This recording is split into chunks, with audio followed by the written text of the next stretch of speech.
On this audio-only solo episode of the Playconomics podcast, I, Bobby Kawecki, your resident Xbox superfan, will be taking you through all of the humble pie that Phil Spencer had to eat on an XCast this week, as well as Hogwarts Legacy being a sales juggernaut. Let's jump into it.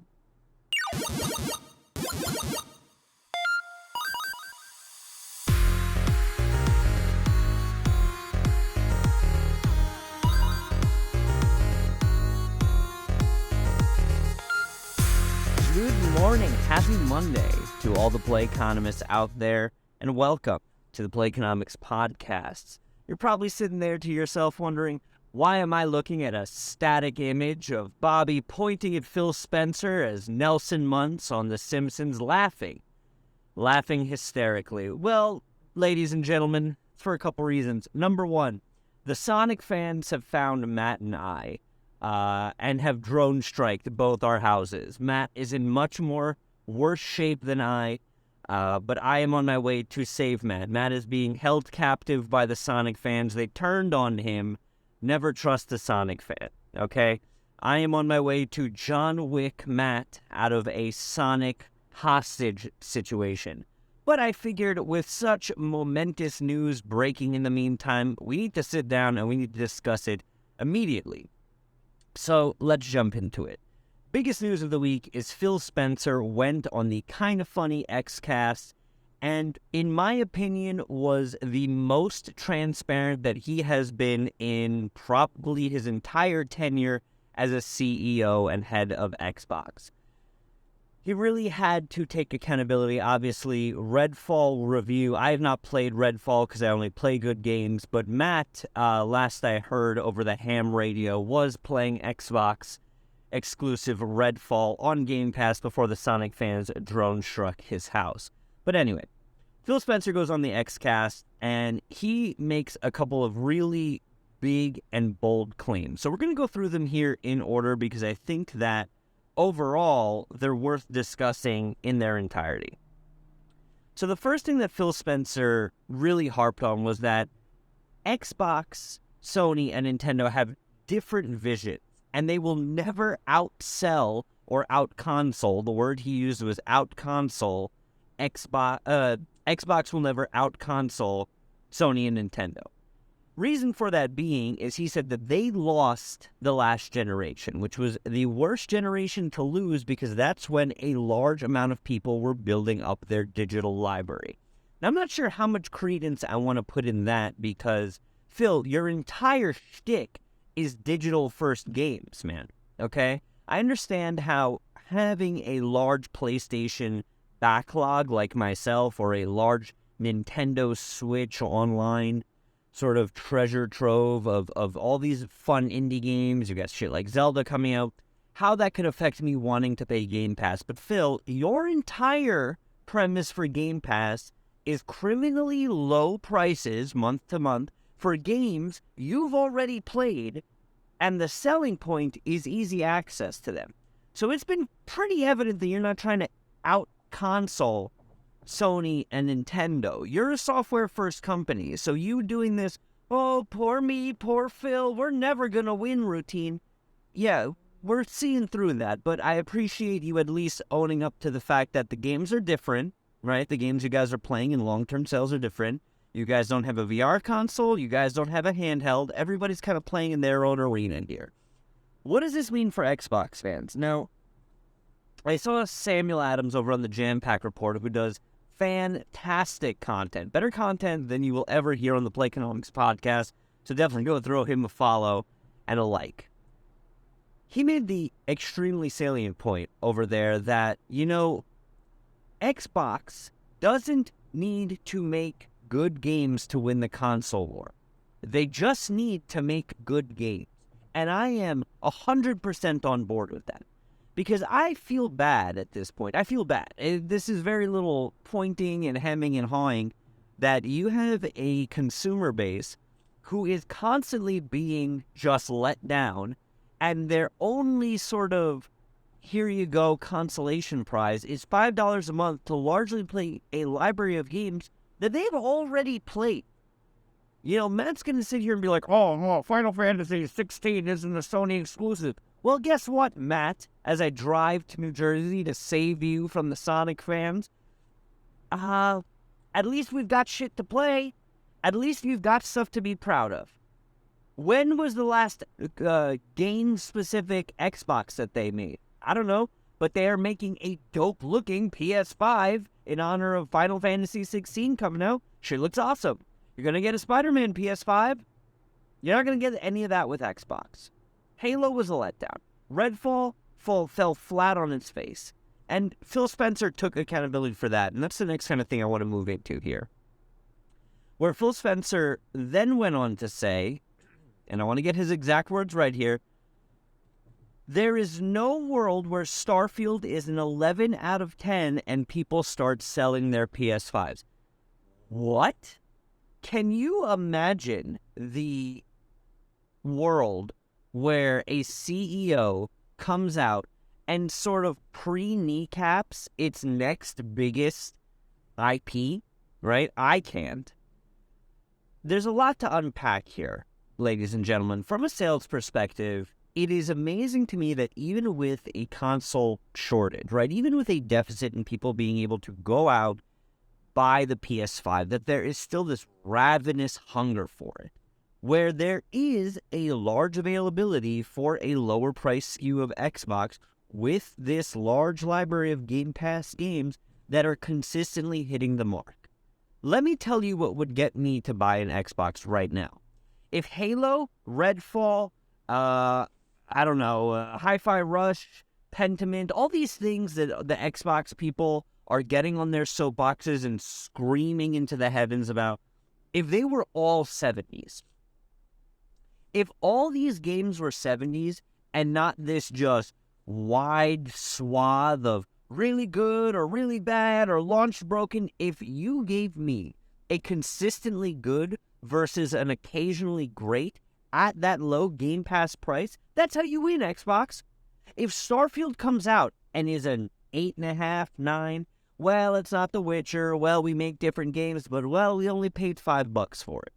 And this is what I want to put into my most clear thoughts ever as I drive my all-terrain army vehicle, my Hummer, to save Matt. And it's this one sentiment I saw on Twitter during the Redfall sort of hullabaloo this week. And that was a metric shit ton of people saying, well, it's a Game Pass game. What do you expect? It's a Game Pass game. So which is it? And I want every single Xbox player in the comment to timestamp this. 8 minutes. I'll put it in the show notes here. Which is it? Is Game Pass the most premium, low bar, easily accessible, high-quality version of gaming that is currently offered on the market today? Or do you go into it purposely knowing that you are getting a lesser product for the price and you're willing to admit that? Because guess what? Your CEO is going out there and saying that they are not going to out-console or outsell Sony, Microsoft, or they're not going to go out and outsell Nintendo and Sony. I'm sorry. That's I'm worried about if Matt's okay or if the Sonic fans have taken all of his fingers yet. But that's really the point in its entirety. Avowed comes out, Starfield comes out, and they're fine. Guess what? That's not going to move the needle for Xbox. Xbox has purposely gone out of its way to focus on studio acquisition rather than content distillation, right? You look over at Sony World, and even if their big next game is a third-party exclusive in Final Fantasy, it's a third-party exclusive that fits so perfectly within their roster of high-quality games, cinematic, third-person, well-told story, open world. You know what you're getting, and even though it's a third-party exclusive, it might as well not be because it fits so well and aligns with the Sony brand. Give me one of the studios that Microsoft has purchased that has cohesively integrated and released a high-quality product on the Xbox platform. Phil Spencer is quickly realizing that he cannot run at all anymore from the sort of from the situation, and I don't want to be too ha-ha dunking on Xbox here because it sucks to be an Xbox player right now. The Xbox sales numbers reflect that, right? Especially as Sony starts to release more and more consoles into the wild, and the second those consoles hit the shelves, they're immediately snatched up, that it is a very off-putting time to be an Xbox fan. I've said it before and I've said it again. Phil Spencer is not the person to be leading Xbox as the studio head. Matt Booty, sure as shit, is not the right person cut out to manage all of these studios as head of studios. Where is the change in guard that's going to happen where someone needs to come in and say, okay, guys, you bought 152,000 studios. You're continuing to buying more. All you've done is muddy the water with the ABK acquisition news, release 0 games, and meanwhile, everybody else is gaining market share. It is a bad position on all fronts to be in. So here's some constructive criticism for Phil Spencer, Matt Booty, and whoever else is calling the shots over at Xbox Game Studios. And it's not to start selling studios because that would really hamper your portfolio. Number one, make Game Pass slightly more expensive.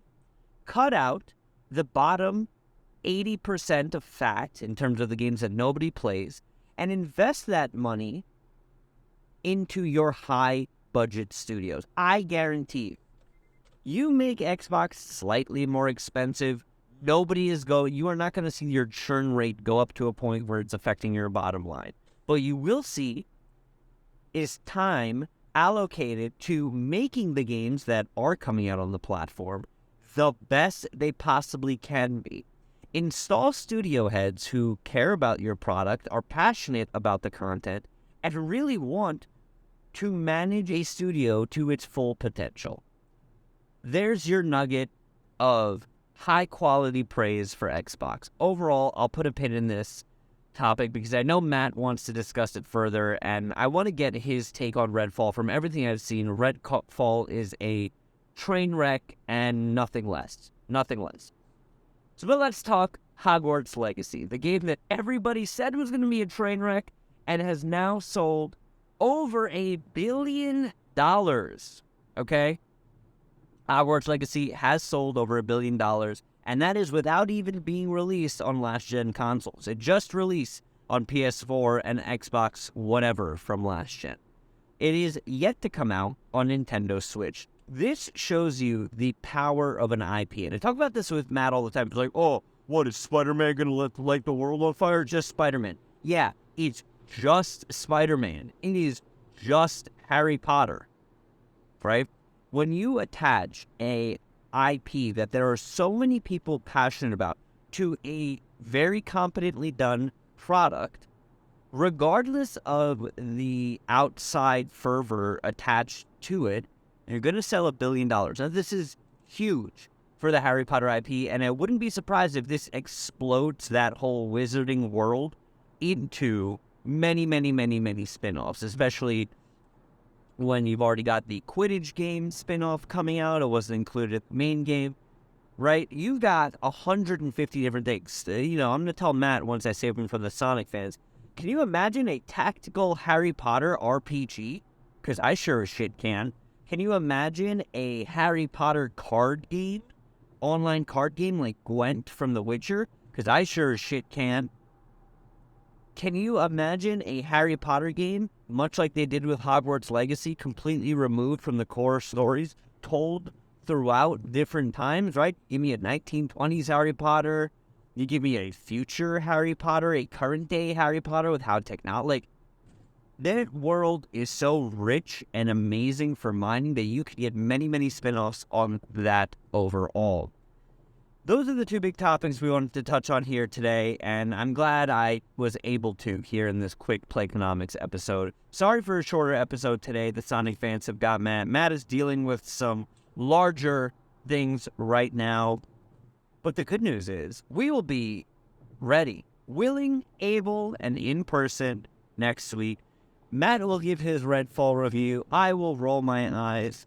But until next time, if you like what you heard today on this episode of the Playconomics podcast, we break down the business behind your favorite video game, give you financial context for industry trends. Give us a like on Facebook, Spotify, Apple Podcasts, YouTube, follow us on TikTok and Instagram. And rip in peace to Matt. In his honor, as always, happy gaming.